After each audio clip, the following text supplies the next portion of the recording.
கடந்த சில தினங்களாக பெய்த கனமழையால் சென்னை செம்மஞ்சேரி மாநகராட்சி பூங்காவில் சூழ்ந்த மழைநீரில் குளித்து சிறுவர்கள் விளையாடி மகிழ்கின்றனர். கூடுதல் விவரங்களோடு இணைகிறார் நம்முடைய செய்தியாளர் வினோத். வினோத், அங்கிருக்கும் கள நிலவரம் என்ன? விவரங்களை பதிவு செய்யுங்கள். அபிநயா, சென்னை புறநகர் பகுதிகளில் கடந்த சில தினங்களாக விட்டுவிட்டு மழை பெய்து வரும் நிலையில் பல்வேறு இடங்களில் ஓஎம்ஆர் சாலையிலே மழைநீர் தேங்கி குளம்பல் காட்சியளிக்கக்கூடிய செய்தியெல்லாம் பதிவு செய்துள்ளோம். இந்த நிலையில் சென்னை மாநகராட்சிக்கு உட்பட்ட செம்மஞ்சேரி சுனாமி குடியிருப்பு பகுதியில் உள்ள இந்த சிறுவர்கள் பூங்காவில் தினந்தோறும் அப்பகுதி மக்கள் நடைபயிற்சி மேற்கொள்வார்கள், சிறுவர்கள் விளையாடி வருவார்கள். ஆனால் கடந்த சில நாளாக பெய்து வந்த மழையின் காரணமாக தொடர்ந்து 3 நாட்களுக்கு மேலாக அந்த பூங்காவில் மழை நீரானது குளம்பல் தேங்கி காட்சியளிக்கின்றன.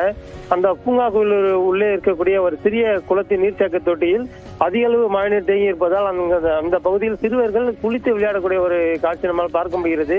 பள்ளிகளுக்கு விடுமுறை விட்ட நிலையில் சிறுவர்கள் வீட்டில் இல்லாமல் இது போன்ற ஆபத்தான நிலையில் இங்கு விளையாடி கொண்டிருக்கின்றனர். இந்த நிலையில் அந்த பகுதியில் ஒரு விஷம் அதிகம் உள்ள நாகப்பாம்பு ஒன்று சுற்றி தெரிந்ததை ஒரு பெண் ஒருவர் பிடித்து அந்த சிறுவர்களை ஆபத்திலிருந்து காப்பாற்றினார்கள் என்று சொல்லலாம். அந்த விஷத்தன்மை அதிகம் உள்ள நாகப்பாம்பு அந்த சிறுவர்கள் குளித்து விளையாடி கொண்டிருக்கும் அந்த பகுதியில் சுற்றி தெரிந்தது. இதேபோல் இந்த பகுதியில் தேங்கியுள்ள மழைநீரை விரைந்து அகற்றி அப்பகுதி மக்கள் நடைபயிற்சி மேற்கொள்ள வழிவகை செய்ய வேண்டும் என சென்னை மாநகராட்சி 15வது மண்டல அதிகாரிகளை அப்பகுதி மக்கள் கோரிக்கை வைத்தனர். விரிவான விவரங்களுக்கு நன்றி வினோத்.